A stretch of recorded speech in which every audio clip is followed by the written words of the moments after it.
మన ప్రభువు సర్వకృపానిధి అయిన దేవుడు, కనికర సంపన్నుడు, గొప్ప దేవుడైన యేసుక్రీస్తు నామమున అందరికీ వందనాలండి. అందరికీ వందనాలు, దేవునికి స్తోత్రాలు. దేవుడు మనకిచ్చిన ఈ నూతన దినమును బట్టి, ఈ నూతన కృపను బట్టి మన గొప్ప దేవునికి సమస్త మహిమ ఘనత ప్రభావములు చెల్లునుగాక. ఈ నూతన దినము కొరకు మన దేవుడు మనకిచ్చిన వాగ్దానము కృపావార్త. కీర్తనల గ్రంథము 31వ కీర్తన 21వ వచనం. ప్రాకారము గల పట్టణములో యెహోవా తన కృపను ఆశ్చర్యకరముగా నాకు చూపియున్నాడు, ఆయన స్తుతి నొందునుగాక. దేవునికి స్తోత్రం కలుగునుగాక, దేవునికి మహిమ కలుగునుగాక. మన దేవుడు కృపగలిగిన దేవుడు, మన దేవుడు కృప చూపించుచున్న దేవుడు. నేను ఇట్టి రీతిగా ఉన్నానంటే కేవలం నా శక్తి కాదు, నా బలం కాదు, ఆ దేవుని యొక్క కృపే. మనం ఏమై ఉన్నామో మన దేవుడైన యేసుక్రీస్తు ప్రభు యొక్క కృప. ఆ దేవుడు ఈ దినం కొరకు మనందరికి ఇచ్చిన వాగ్దానం, ప్రాకారం కలిగిన పట్టణంలో యేసయ్య మనకు కృప చూపుతున్నారు. ప్రాకారం కలిగిన పట్టణం మన దేవుడైన యేసుక్రీస్తు ప్రభువే. ఆ యేసుక్రీస్తు ప్రభువులో మనం ఉంటే ఆ కృప కలిగిన దేవుడు మన ఎడల కృప చూపించి ఆశ్చర్య కార్యములను మనకు జరిగించుచున్నారు. మన చుట్టూ ఎవరూ లేరు, నన్నెవరూ పట్టించుకోవట్లేదు, నేను ఒక్కడే ఉంటున్నా. మనతో దేవుడు మాట్లాడుతున్నాడు. ప్రాకారంగా నేనున్నాను. అందుకే సామెతల గ్రంథము 18వ అధ్యాయము 10వ వచనం మనం చూసుకుంటే, యెహోవా నామము బలమైన దుర్గము, నీతిమంతులు అందులోనికి పరిగెత్తికెళ్లి సురక్షితముగా ఉంటారని లేఖనం చెప్తుంది.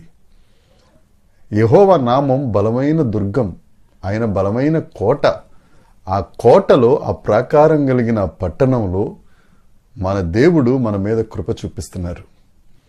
మనం ఏదైతే లేదనుకుంటున్నామో, మనం ఎక్కడైతే ఒంటరిగా ఉన్నాం అనుకుంటున్నామో, మనల్ని ఎవరూ పట్టించుకోవట్లేదు అనుకుంటున్నామో, అలా బాధపడుతున్న నీతోనే దేవుడు మాట్లాడుతున్నాడు. నీవు ప్రాకారం గల పట్టణంలో ఉండగలిగితే కృప చూపించే దేవుడు నీ పట్ల ఆశ్చర్య కార్యములను చేయటానికి ఆయన సిద్ధంగా ఉన్నారు. యెషయా ప్రవక్త 9వ అధ్యాయంలో చెప్తారు కదా, మన దేవుడు ఆశ్చర్యకరుడైన దేవుడు, అద్భుతకరుడైన దేవుడు. ఆ ఆశ్చర్యకరుడైన యేసయ్య నీవు ఊహించలేని కార్యాలు, నీ ఊహకు అందలేని గొప్ప కార్యాలు నీ జీవితంలో జరిగించగలిగిన, కృప చూపించగలిగిన శక్తివంతుడైన నువ్వు ఆ ప్రాకారంలో ఉంటే చాలు, ఆ బలమైన దుర్గంలో నువ్వు ఉంటే చాలు, నువ్వు సురక్షితంగా ఉంటావు. అంతేకాదు, దేవుడు నీకు కృప చూపిస్తాడు, ఆశ్చర్య కార్యాలు చేస్తాడు. నీ నోటమ్మట స్తుతి గీతం ఉంచి ఆయన నామము మహిమపరచగలిగిన శక్తి కలిగిన దేవుడు ఈ దినాన, ఈ నూతన దినాన దేవుడు మనకిస్తున్న వాగ్దానం. ప్రాకారం కలిగిన పట్టణంలో కృప చూపించే దేవుడు నీకు తోడుగా ఉన్నాడు. నువ్వు దిగులు చెందవలసిన అవసరం లేదు, బాధపడవలసిన అవసరం లేదు.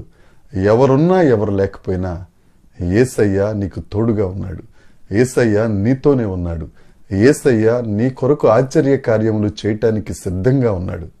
నా ప్రియ సహోదరి సహోదరుడా, ఆ ప్రాకారం కలిగిన పట్టణంలోనికి, ఆ యేసయ్యలోనికి, ఆ రక్తపు కోటలోనికి పరిగెత్తుకొచ్చి దేవుడు నీ పట్ల కృప చూపిస్తారు. ఆశ్చర్యకరంగా నీ జీవితాన్ని అనేకులకు ఆశీర్వాదకరంగా మారుస్తారు. దేవుడి మాటలు దీవించునుగాక.